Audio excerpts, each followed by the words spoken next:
Hello everyone, this is Boricua Binks and welcome back to Let's Play the Confines of the Crown. Okay, so I was gonna say, I think we started, did we start a new chapter? I think we did.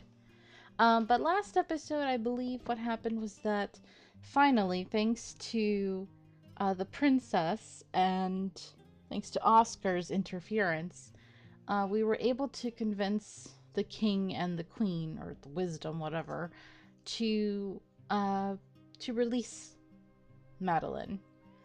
So I don't know what's gonna happen after this, but right now Madeline and Oscar are back to their room. So yay, she's not in the prison anymore. Yay! Our rooms, Oscar's and mine, and yet they are not.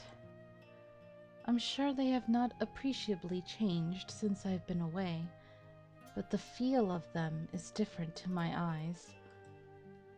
Just another set of guest quarters within the palace of Guelenor, like others I have seen. Not a sanctuary, not anything that belongs to us. The courtesy is an illusion, which can be wrenched away at any time.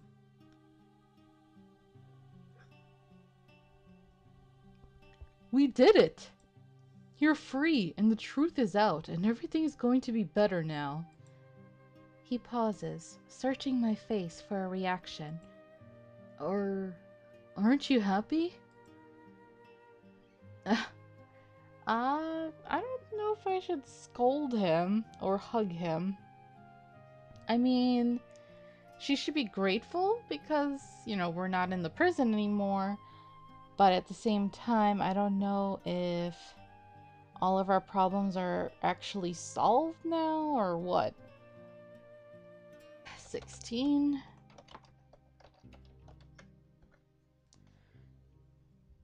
Alright, so I'm gonna say hug him. We're gonna be grateful. Aww, that's so cute. Without a word, I bury my face against Oscar's shoulder. Moments later, I feel his arms wrap around me. He's grown so tall. Why am I trembling? Shh. You're all right now. No, I am not all right. But just for this moment, it is nice to lean on Oscar and believe. This cannot continue. I pull away, brushing my hair back with my hands, and take a deep breath. We're both tired. So many unexpected things have happened. We need time to take it all in. I need a shower. That's what I would be like, Gert. I need a shower. And after all that time after all that time in the dungeons, I really need a bath. Well, I wasn't going to say anything, but... Right, I think I'd better go. Aw. Alone in the quietude of the bathing room, I submerge myself in the water. Beneath the surface, all that surrounds me is warm and soft and silent, but I can't stay down here forever. Even after coming up for air, though, my current situation is a vast improvement on what has come before. I am free and clean. I have an honorific to my name, even if it was one granted under highly unusual circumstances. At the least, it should help to mitigate any dishonor I face upon our return to Ascendawir. If we return to Ascendawir. I need to catch up on what's been happening here. There are so many factors to take into consideration, especially the assassins and the dangers they may present to both Cassidy and Oscar. I need to build a connection to the royal investigations and find out what they uncover. The task in front of me is not small. However, just for the moment, I think I will sit here among the waters and be still. Feeling better? Yes, thank you. God, this music is gorgeous. And the art style and everything is just so pretty. I love it. Someone came by while you were busy. I didn't catch his name. Tall fellow, works for Prince Nazagi. Oh. Well, unfortunately, Nazagi, I have not gone on your path. Nazagi's valet. I don't remember him clearly. I think we only met that first night at dinner. He was quite boisterous and a heavy drinker. Those two details may not be unrelated. What did he want? Nothing much, really. He wanted to ask if his master could come and speak with me. I don't know why Nazagi didn't just come here himself. I suppose he prefers to be formal. Or he wanted to check that you were actually here before bothering to show up at your door. Why wouldn't I be here? You have been sneaking out of here lately. But he couldn't possibly know that, could he? I don't think the guards know that you've been coming and going, or they would have caused you more trouble. But I can't be sure. I haven't been here. That's true.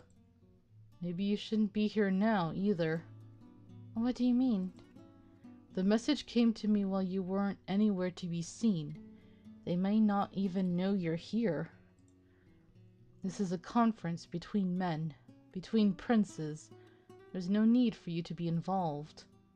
But if you were waiting somewhere out of sight... Then I might observe something unexpected. It's not exactly a complicated stratagem. It is, however, more devious than Oscar's usual choice of action on his own. Oh, he's all grown up. I'm so proud of you. After all, while there's no reason for me to be involved, there's no reason for me to spy on them either. It's an easy beginning to working my way back into the web of intrigue in this palace. Fine, I'll do it. These are our quarters. It's easy enough to arrange a comfortable place to sit and watch the proceedings. Sometime later, a gentle knock signals Prince Nazagi's request for admittance. All right. I might as well give him the British accent since I didn't give it to Oscar anymore. Oh, he's freaking hot. I'm just remembering now. Yeah. You a pretty man, aren't you? Alright, sorry. I'm just briefly considering playing this game again just for him. No, Biggs, don't do it. We'll see. Oh, Prince Oscar. A very good evening to you. And is your charming assistant in attendance? She's busy. Such a pity. Why is Nazagi taking an interest in me? I've never even spoken to the man. Of course, you must have a great deal for her to do, now that she is no longer indisposed. I know I would find it most inconvenient if my own valet were out of commission at such a time. What is he getting at? Nazaki is a hard man to read. His sinister reputation shades every word he speaks. A shame about these events spoiling Princess Cassidy's anniversary, don't you think? They're not spoiled yet. Perhaps not. After all, a clever man can find opportunities where others see only disaster. Watching Nazagi talk to Oscar is like watching a spider crawl over a child's face. Ugh. I'm not sure what he's up to. I'm pretty sure it's nothing good. But if I jump in, someone's sure to get bitten. There are always opportunities. Oscar has no idea what Nazagi is getting at, so he's leading him along with empty statements, hoping to draw him out. Indeed. Unfortunately, it sounds like Nazagi may be doing the same thing. Hold fast, Oscar.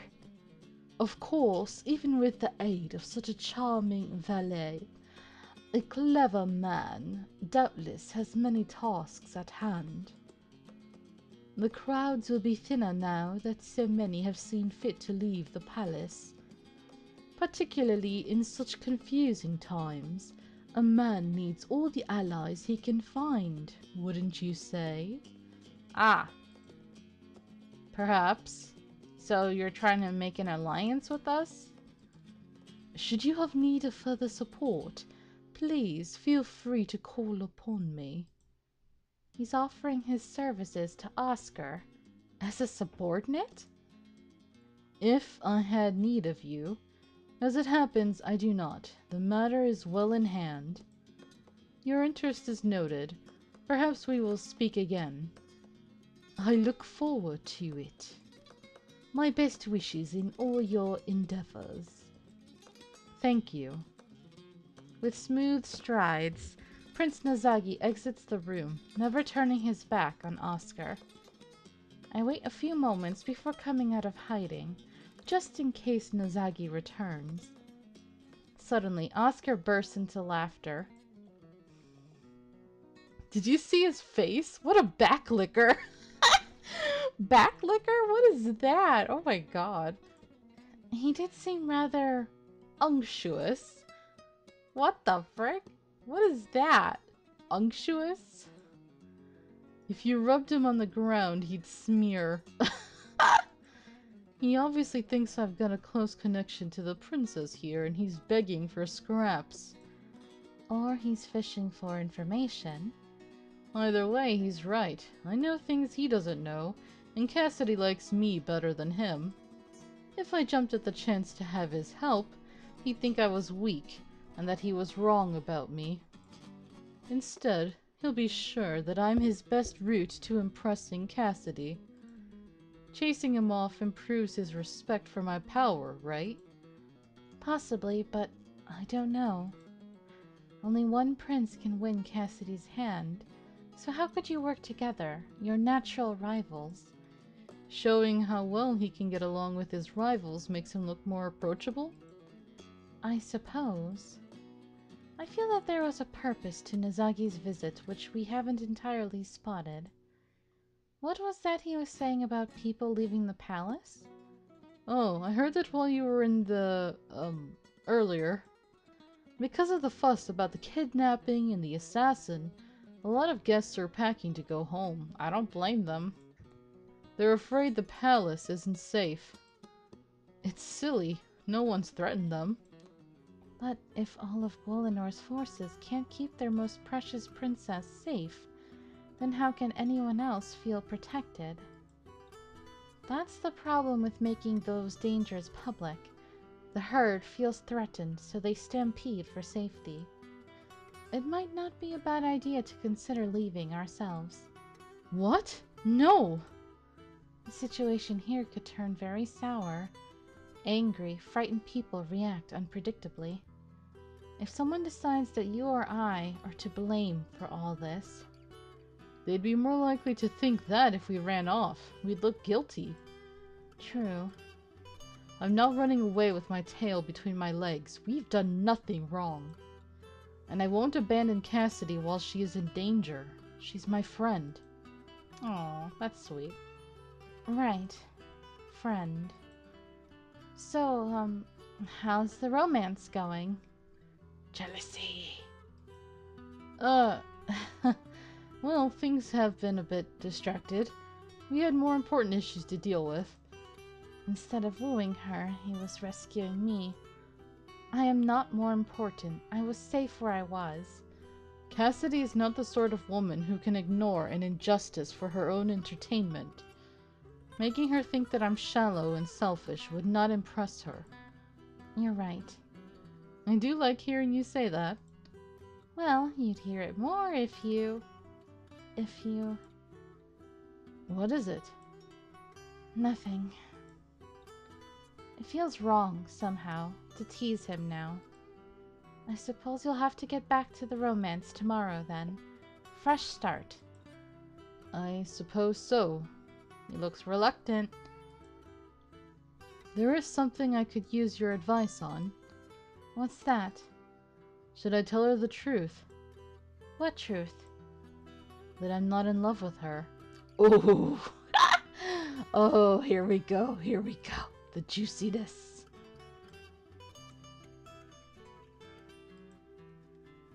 I don't think anyone expects you to be madly in love. You've only known each other for a few days. Courtship is for both of you to learn about each other, to develop those feelings. That's not what I meant. I'm asking, should I tell her about you? Ooh. Oh. Uh, what's the right choice here? I don't know. Dang, man. This is 17. That's a lot of choices we've had that could really skew things one way or the other.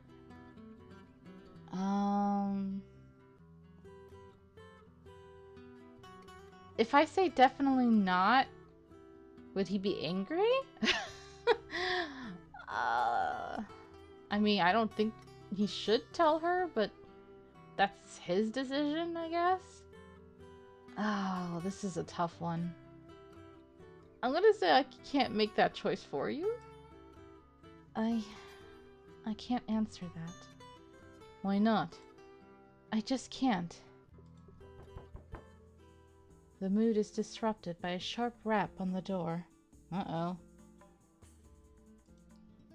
Is that Nazagi again? Before I can intervene, he reaches for the handle. Oh, him again. Huh. I forgot what voice I gave him. Dang it. You. Good evening, Your Grace. Be on your guard, both of you. Sleep lightly this night. See, even though he seemed shady, after our conversation with him, after she broke into his room, I honestly don't think he's a bad guy. So here it feels like he genuinely is warning them. What's going on? Do you know something about what's happening? Do you?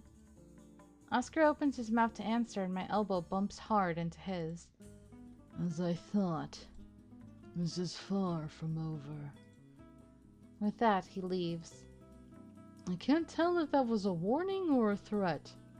There's something up with him, isn't there? Callum and that Dolores girl both thought so. Maybe. We should speak to Cassidy tomorrow and hear what she thinks of her Ducal cousin. Not tonight.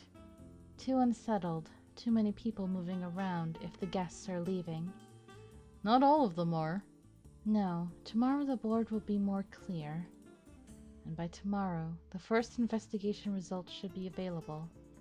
Tonight, at least, I will have a comfortable bed, if not quite the freedom to enjoy it.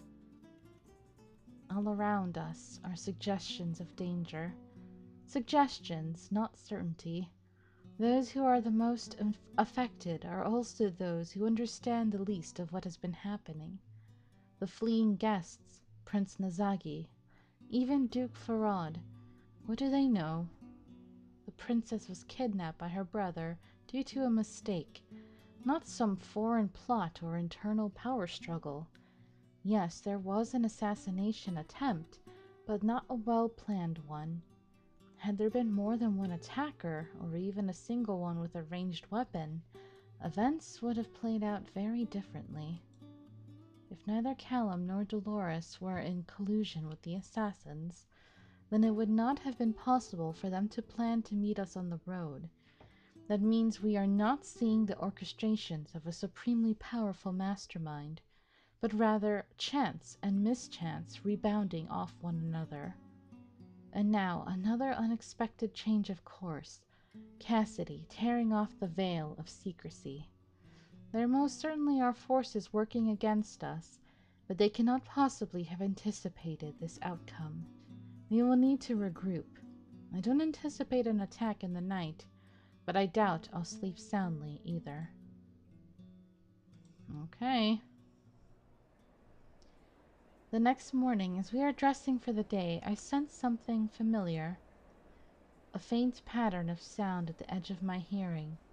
A disruption in the depths of the palace. Uh-oh. It's just like that night when Princess Cassidy went missing from the ball. Has something happened? The languid knocking on the door is rather anticlimactic. Best to be cautious, I wave Oscar out of the way and ease open the door to look outside. Dolores. Huh. Why? I'm not happy to see you either. With the door open, the distant hubbub is more apparent, but I can't see anyone from here. What do you want? Not to be in this hallway. Let me in or I'll go back and say you wouldn't answer. Fine. Do you have a message from Callum? Because we haven't talked to him in a while. She slides past me and into our rooms. Now that she is nominally an ally, Oscar makes an effort to smile at the former page. I don't know. However, his charms appear to go unnoticed. What's the news? Nothing left but the feathers. Seems the palace guard didn't take too kindly to hearing word of a worm in their barrel. They're rebelling? Wouldn't I wish? No, they turned on their own. Nobody loves a traitor. And nobody wants to be seen looking disloyal, not after last night. What happened last night? Guards have been asking questions. Found a girl who was in bed with the dead guy, so to speak. Stupid girl. She told them they were wrong and her soldier was a hero. So they killed her. Oof. Yikes. What? Regular lynching, I heard. That's horrible. Horrible to you. Your neck's not on the line. Every loose-tongued boot boy's telling tales on their rivals to prove how loyal they are. Maids are locking themselves in their rooms or running home to their mothers. And all the princess parties are cancelled. The anniversary celebration is on hold. That's what I said, for today at the least. They're saying things will calm down, but I wouldn't bet on it. This is awful. He's feeling guilty. But whatever his choices, he had no way to predict that the guards would turn murderous. Why exactly are you here now? Oh, right. The surly prince sent me. He and the little princess want your company. With all the storms about, he wouldn't leave her long enough to call on you, so I'm your escort. I'm surprised he trusts you that much, considering that a few days ago he pretty much wanted you dead. The wheel turns. Who would you rather trust, me or the mob who killed that maid? You, certainly. Well then, even the royal brute can see that much. Rude. Oscar is not a brute. Touchy, aren't we? Not the prince I meant. Callum, right. Sorry. Defensive. With so many people running for the hills, why aren't you? Don't think I haven't thought about it. All this chaos, I could get away clean, but... She shrugs, her lip curling. I'm still sus about her. Big time sus. There's no benefit to me if I run. If I stick it out, I'm angling for a reward. That debt of honor King Praedric said you were owed. Don't know, don't care. Most likely he's got the wrong girl. One orphan's as good as another, right? I'm only here long enough to talk my way into a going away present. Her motives are entirely mercenary and self-centered, but all things considered, she is more reliable than an arbitrarily selected guardsman might be. We are grateful for your aid and guidance. He tilts his head to her, a courtesy that I'm not sure she recognizes. Please, lead the way. We wind through the halls most of the way to Cassidy's tower without incident. That in itself is notable. Under ordinary circumstances, there should be more people crossing our path. With servants and guests alike making abrupt exits, the halls are oddly empty. Oh. Hey, another face we haven't seen in a long time. What's up, dude? Is he the brute? No, she was talking about Callum. To a point. I demand that I be allowed to pass. Oh, this Gaston, what the frick? No one gets through here without her enlightened highness's express word, my lord.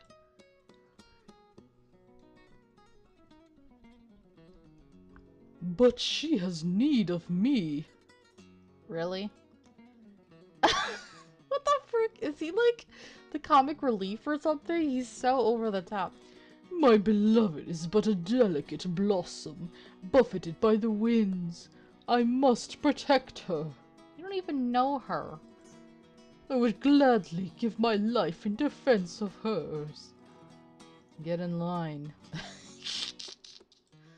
How dare you speak to me in such a tone? Okay, maybe his route might be kind of fun because he's such a weirdo. I don't know. He might be like the comic relief type. I don't know.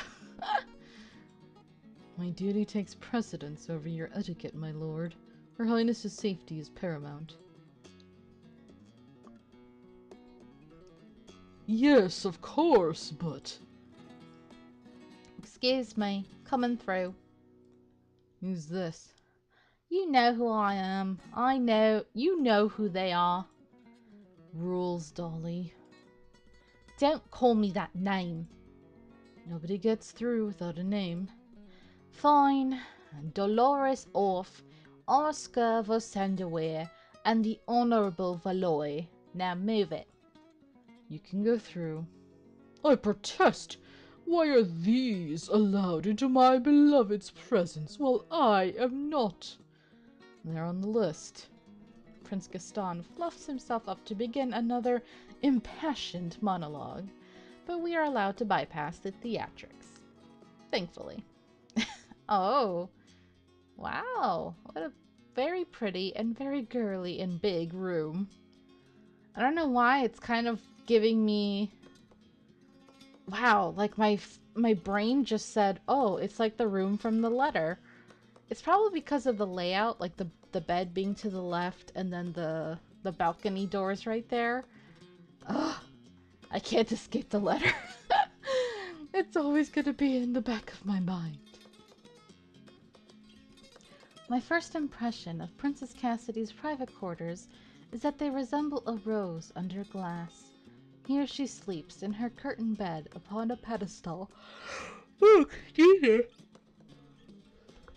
Wrapped in comforting waves of pink, at least until she suffocates beneath them. Yeah, that's a lot of pink. Still, tastes differ. Simply because I would not like to live in such a room does not necessarily mean that Cassidy feels trapped here. Oscar! And Madeline, how nice to see you. And me. I already said hello to you this morning. If I had to greet you every time you walk through a door, I'd waste half my day on hello. Yeah, be sassy. Oh. Oddly enough, it seems that the two of them are more or less getting along. Princess Cassidy is indeed a very forgiving soul. No trouble in the night. For us? No. Did something happen here? Not that we know of. Callum is worried that my guards may not be perfectly trustworthy. He suggested we should all stick together. Do you have enough guards to go around? Dolores said many of the staff were leaving the palace. Not the guards, though. At least, mostly not. It was a guard who attacked us earlier. No man can be trusted simply because he wears a uniform. Current rotations trust that those who have had previous opportunity to strike and not done so may be loyal. That may not be enough. Even a so-called loyal man can be bought. Until we know our enemies. There may not be any more enemies. It's turning against ourselves now that's causing damage. How is the investigation progressing? Cassidy sighs. You heard about the maid, Raquel? I heard she was murdered. That's too strong a word. Not for her family. What had she done? Nothing. That we know of. Wait, please. We haven't been here. Can you start from the beginning? Very well. The first actions were, of course, to retrieve the body of the assassin and identify him. His name was Devante, a relatively recent recruit hailing from lands under the control of the Grandessa. The Grandessa? Aunt Marie, Mother's younger sister. I don't know her well. She almost never visits the palace. She and Mother don't get along. This Devante was not well liked among the guards or other soldiers, at least not that anyone will admit. He reportedly spent a good deal of time in the stables, but searches there have so far turned up no sign of sabotage. It's possible the horses kept him company because no one else would. When we brought him back, no one spoke in his favor. Except for that girl. Yes, Raquel. She may have been Devante's lover, but no one is certain of that. All we know is that she defended a fallen friend and denied that he was an assassin. And so she was murdered in my name for having done nothing at all. Cass, stop it.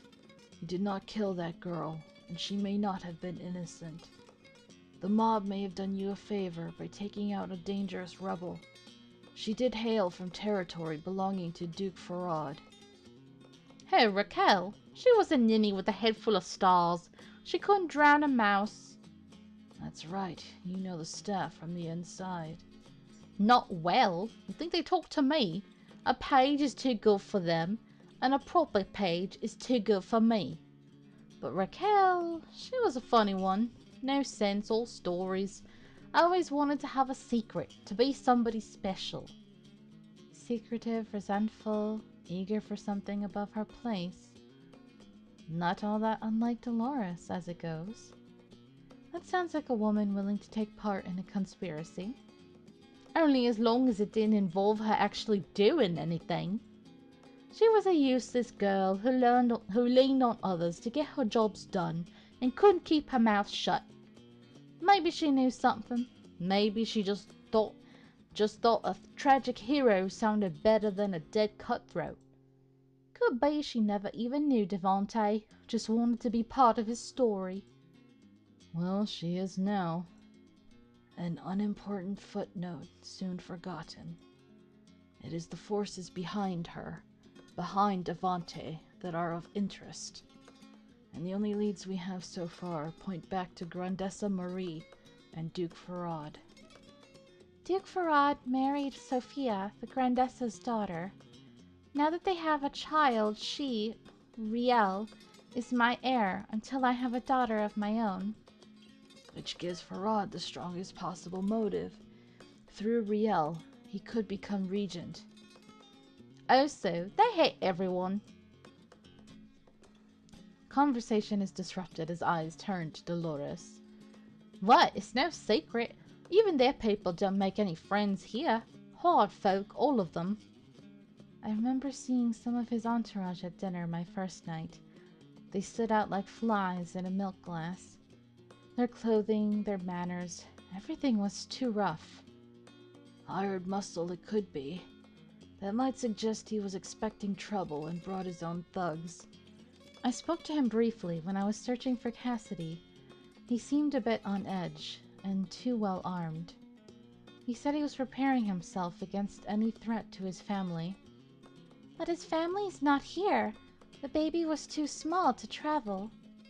Unless he considers your existence a threat to his family's power. What else do you know about Farad? Does he have support? Other noble relatives? No, I believe he was a clerk before his marriage. Mother said that Sophia had many suitors, but Aunt Marie drove them all away. She wanted her daughter to remain unmarried to stay in the line of inheritance. Because of Caspian, she thought there was a chance that I might not survive. That's an awful way to think about her own family. And a very long-standing quarrel. Is there more to the separation between Paloma and Marie? Mother says that Marie doesn't appreciate the responsibility that comes with wisdom. She said a king must always consider the welfare of his people and guide them by his actions. It's not enough to avoid being cruel.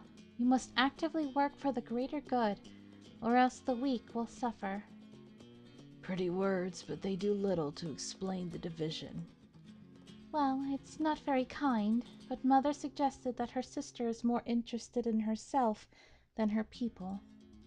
She doesn't care to be involved in the details of agriculture or commerce or justice. So she and her husband stay in their estate and allow their lands to fall into neglect. So she's not very popular with the common folk of Gwelinor. Oh no, she is. You see, when they turn requests away, They tell the Seekers that they have the freedom to decide things themselves, so they think that they are better off. Ha! How slick. Okay, but I'm gonna leave this episode here. We're going on a while. This is... Okay, we're gonna say end of episode 7. Even though I know this is not technically episode 7, but I'm not gonna change my save slots now, so forget it. Alright, well thank you guys so much for watching. I hope you're enjoying this, and until next time, have a nice day. Bye!